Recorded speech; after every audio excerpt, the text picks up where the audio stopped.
habeenkii jimcada soo gelayso iyo maalinta jimcaha waxaa jirto waxyaabo nebi maxamed sallallahu calayhi wasallam na amray inaan samayno iyo waxyaabo uu nagu booriyey inaan samayno lianna ajir badan ayay leedahay. haddaba waxyaabuhu nebi maxamed sallallahu calayhi wasallam na amray inaan samayno waa maxay? waxyaaluhu nagu booriyey inaan samaynane waa maxay? alxamdulilah wasalaatu wasalaamu calaa rasuulilah. walaalayaal dasujaal meel adduunkaad ka joogtaan, assalaamu calaykum waraxmatullaahi wabarakaatuhu. caawa habeen jimco, berrina waa maalin jimco. habeenkii jimcada soo gelayso iyo maalinta jimcaha waxaa jirto arrimo ama umuur la sameeyo wanaagsan, qaarkooda nebi maxamed sallallahu calayhi wasallam na amray inaan samayno, qaarkoodane nagu booriyey. arrimahaas waa 5 qodob. 5taas qodob ayaan sheegaynaa ee sameey oo ku dayo sunnada xabiibkaaga Muhammad sallallahu calayhi wasallam saad u heshid ajirka badan. arrinta koobaad oo caawa ka bilaabanayso, caawa habeenkii jimcada soo gelayso, waxaa waaye inaan badino salliga nebiga. waxay soconaysaa ilaa berri maqribka ayay soconaysaa. habeenkii jimcada soo gelayso ilaa berri maqribka way soconaysaa. nebiga sallallahu calayhi wasallam wuxuu yidhi, waxaad badisaan salligayga inaad salaan ii soo dirtaan habeenkii jimcada soo gelayso oo caawo kale iyo maalinta jimco. sababta ay tahay waxaa waay salaantiina waa lii soo gudbina. soo ma jeceysa salaantada xabiibka in loo gudbiyo? nin saxaabiyaa weydiye wuxuu, yaa rasuulallah, markaas waaba dhimatay, waa baaba'day, see laguu soo gaarsiinaa?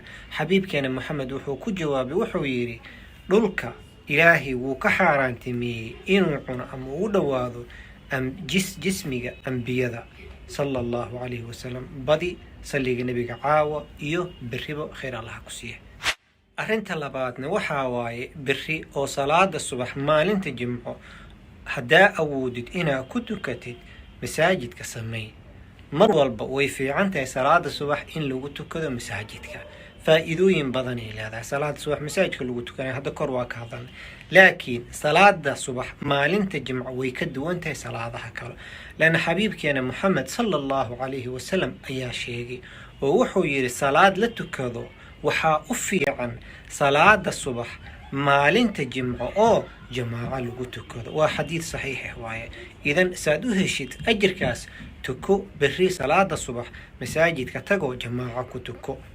ragga waajibay ku tahay, dumarkana hadday awoodo inay tukato ninkeeda raacdoo kalo rabta ajirka inay ka qayb gasho, iyadana way u bannaan tahay, laakiin gurigeeda inay ku tukataa u roon. arrinta saddexaad waa inaad salaada jimco isu diyaarisid oo dhaqso tagtid. salaada jimca inaad tukatid waajib waa, kama hadlayno, laakiin waxaan ka hadlayno waxaa waaye inaad qabaysatid oo dhaqso tagtid. rasuulka sallallahu calayhi wasallam qofka jimcaha dhaqso tago axaadiid badan ayuu ku sheegay, ajir badan oo u sheegay. ajirka koobaad wuxuu u sheegay in la siinayo, si dadka u kala hormaraayiin, in la siinayo geel, lo, ari, digaag, ukun, saasoo kale la siinayo.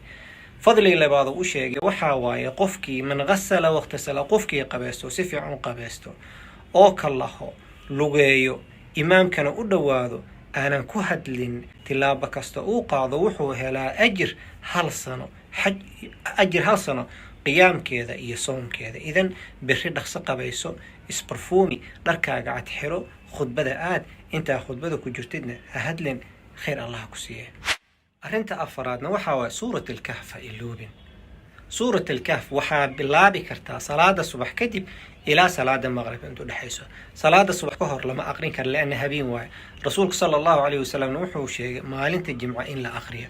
culummadu waxay dhaheen marka maalinta waxay bilaabatay waxaa waaye salaada subax kadib ilaa maqrib, intaasaa haysata aad aqrin kartid. waqti mucayan, waqti go-an ma lahan, waqti yaarata aqrin kartid, laakiin ku dadaal jimco walba inaa aqrisid suurat alkahf. sababta ay tahay nebigeena wuxuu ku sheegay qofkii aqriya suurat alkahf inuu ilaahay siinayo nuur jimcahaas ilaa jimcaha kale ku xigabo.